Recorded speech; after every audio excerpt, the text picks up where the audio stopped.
नमस्कार, स्वागत है आपका मार्केट टाइम्स टीवी में। खबर अब प्याज से जुड़ी हुई। जी हाँ, प्याज के महंगे होने की कहानी कोई पहली बार की नहीं है।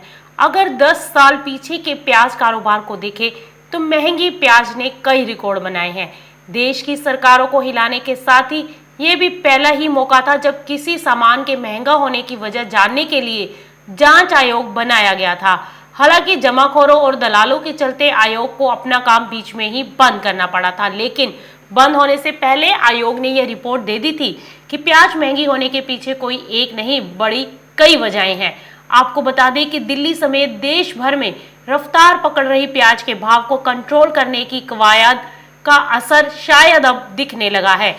सरकार ने प्याज की आसमान छूती कीमतों के मद्देनजर इसके भंडारण की अधिकतम सीमा तय कर दी है। इसके अलावा निर्यात पर रोक के साथ ही आयात बढ़ाने के भी उपाय किए गए हैं। इसी का असर है कि एशिया की सबसे बड़ी फल सब्जी मंडी कही जाने वाली आजादपुर मंडी में पिछले एक हफ्ते में प्याज के भाव में अब ज्यादा उछाल देखने को नहीं मिला है। एशिया की सबसे बड़ी सब्जी मंडी आजादपुर में प्याज का थोक भाव 40 से 50 रुपए किलो है। वहीं न्यूनतम भाव 35 रुपए प्रति किलो दर्ज किया गया है। पिछले हफ्ते से लगातार चेन्नई, मुंबई और महाराष्ट्र के नासिक में भी प्याज के रेट बढ़ रहे थे। इससे ये अंदाजा लगाया जा रहा था कि आने वाले दिनों में दिल्ली में और भी अधिक प्याज के रेट बढ़ सकते हैं, लेकिन अभी स्थिति सामान्य होती दिखाई दे रही है। हालांकि आजादपुर मंडी में प्याज के थोक कारोबारियों का कहना है कि सरकार के द्वारा उठाए गए स्टॉक लिमिट का जो कदम है 25 टन का, वो फैसला उनके लिए उचित नहीं है, ऐसा व्यापारियों का मानना है। आजादपुर जैसी मंडी में बड़े स्तर पर प्याजों की खरीद फरोख्त देखने को मिलती है। ऐसे में 25 टन का स्टॉक बेहद कम है। दुकानदारों का ये भी कहना है कि इस फैसले से यहाँ ज्यादा असर भी देखने को नहीं मिल रहा है। बहरहाल प्याज की कीमतें आसमान छूती दिखाई दे रही हैं। इस पर प्याज से जुड़े कारोबारियों का कहना है कि ईरान और अफगानिस्तान से प्याज की आयात शुरू कर दी गई है। अगर आयात पर फोकस बढ़ाया जाएगा तो शायद आने वाले दिनों में प्याज के रेट में कमी दर्ज की जा सकती है, नहीं तो नई फसल के आने तक इसका इंतजार करना पड़ेगा और कीमतें तब तक तेज रहेंगी। वहीं अलवर की प्याज के लिए भी दिल्ली के लोगों को दिसंबर तक का इंतजार करना पड़ सकता है। महाराष्ट्र और दक्षिणी भारत में हुई बारिश का असर प्याज की फसलों पर काफी अधिक दिखाई दिया है। अभी इन दिनों दिल्ली, एनसीआर में नासिक और एमपी से प्याज पहुंच रहा है। आजादपुर मंडी में 35 से 50 रुपए प्याज होने के बावजूद लोकल बाजारों में प्याज की कीमत 70 है, कहीं तो कहीं 80 रुपए दर्ज की जा रही है। हर साल बाजार में इसलिए प्याज महंगी होती है क्योंकि प्याज की कीमतों में जो तेजी की वजह है वो न केवल मांग और सप्लाई है, बल्कि प्याज का जमाखोरी को भी इसकी मेन वजह माना जा रहा है।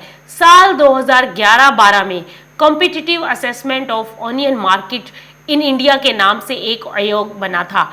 4 लोगों पीजी चंगप्पा, एवी मंजुनाथ, विकास डिम्बेल और खलील शाह की देखरेख में ये आयोग बनाया गया था। अधूरे कार्यकाल के बीच आयोग ने जाते जाते अपनी रिपोर्ट देते हुए ये खुलासा किया था कि देश में प्याज महंगे होने के पीछे प्याज के उत्पादन और डिमांड में किसी बड़े अंतर के होने का कोई असर नहीं है। सही मायनों में प्याज महंगी होने की असली वजह प्याज का अच्छे से रखरखाव ना होना, जमाखोरों और बिचौलियों की साठ गांठ के चलते हर साल बाजार में प्याज महंगी हो जाती है।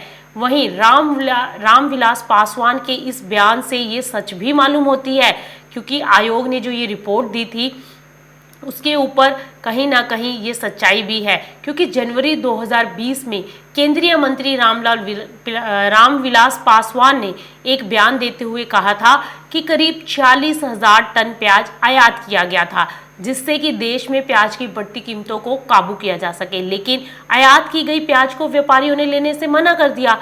उनका कहना था कि भारतीय ग्राहकों को इस प्याज का स्वाद नहीं भा रहा है। इसके चलते विदेशों से आए कुल प्याज में से 32,000 टन प्याज गोदामों में पड़ा ही सड़ गया था, जबकि खुदरा बाजार में महंगी प्याज बिकती रही।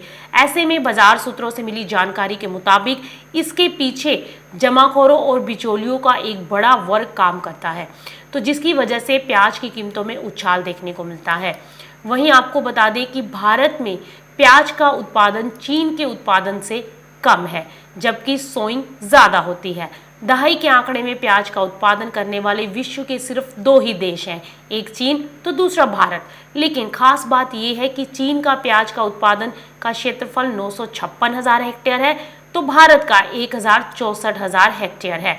बावजूद इसके उत्पादन चीन में ज्यादा देखने को मिलता है। ये बात उस आयोग की जांच में आई थी जो 2011-12 में केंद्र सरकार ने बनाया था।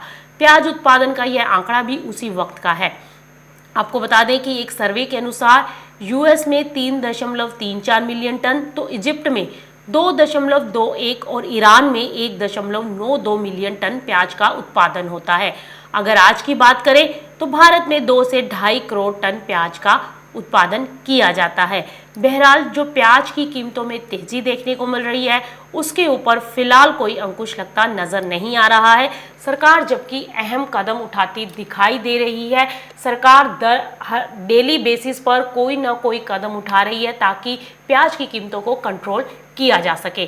सरकार ने पहले निर्यात पर बैन लगाया, फिर अब प्याज के बीज के निर्यात को भी बैन कर दिया गया है ताकि किसी तरीके से प्याज की कीमतों को नियंत्रित किया जा सके। रुकते हैं यहाँ पर एक छोटे से ब्रेक के लिए।